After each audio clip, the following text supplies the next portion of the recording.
ليه؟ لما بنقول المرأة لا ده الست فات كل حاجة تاخد ايه؟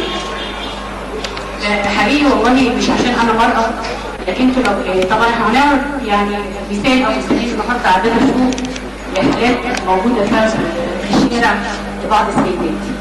لكن احنا لو قلنا المرأة المصرية بالذات المرأة المصرية هنلاقي المرأة المصرية يعني مش بس انها معروف حقها، لا مش موجودة يعني على ذاكرة أي حد من المسؤولين.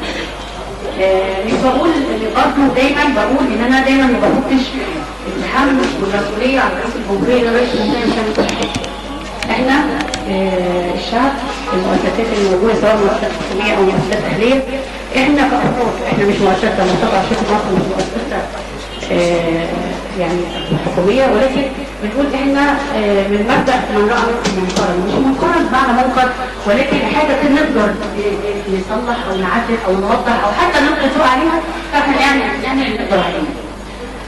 المرأة المصرية بالذات المرأة المصرية منتهى الحق.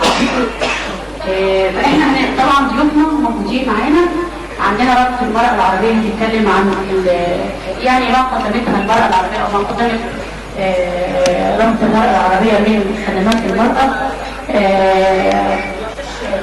الدكتور هاني هيتكلم لنا عن يعني الانتهاكات والظلم اللي بيقع على المرأة ده ايه معروف وايه معروف عن المرأة. طبعا عندنا المستشار احمد الدكتورة هناك احنا نتكلم مع بعض دلوقتي وانا قاعده في النص عشان افصل ما بينهم.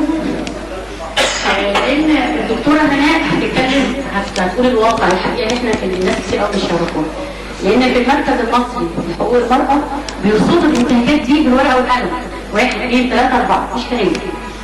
المستشار احمد عباس احنا طبعا هيكلمنا عن قانون الاحوال الشخصيه وما فيه من انتهاكات شديده وكثيره جدا جدا جدا. هنسمعها مع بعض معاه. وعايزه اقول حاجه صغيره جدا، المراه مش نص المجتمع. المراه ومش هنقول برضه 70% عشان عددنا بقى اكتر من عدد كده، هقول المراه هي المجتمع كله سبب واحد. لو صلح حال المراه صلح حال المجتمع كله باكمله. ليه؟ المراه المهضوم حقها، المراه اللي مش قادره تعيش حياه كريمه، حاجه من الاثنين، يا اما عيالها بره ويبقوا في اطفال شوارع، دي مشكله المجتمع بيعاني منها، يا اما هي نفسها تصاب بامراض نفسيه او تسلك سلوك غير لائق، وبرضه معناها انها تعرض المجتمع كله لمشكله كلنا هنعاني منها. فاذا المراه لو قدرت تعيش حياه كريمه صلح حال المجتمع كله. لا هنلاقي اطفال شوارع ولا هنلاقي اطفال مرميه على الملاجئ دون ملاجئ. ما نقولش ما لهاش قلب ورميه ابنها، ما ممكن نقول الام مش هتقدر تربي ابنها، مش هتقدر تصرف على ابنها، مش هتقدر تصرف على اولادها، لان الراجل بيتنصل كده من الحق المفروض يعمله للمراه ويسيبها مع نفسها. بره في المجتمعات اللي بره الراجل لما بيطلق مراته تاخد نص املاك، اما هنا يقعد يجيب اوراق مضروبه ان هو مش بيشتغل عشان هي تتصرف بقى مراتها تفضل مراتها زي ما هي تاخد 100 تاخد 200 وبعد 15 سنه حضاره وماسكه بتسقط وخلاص.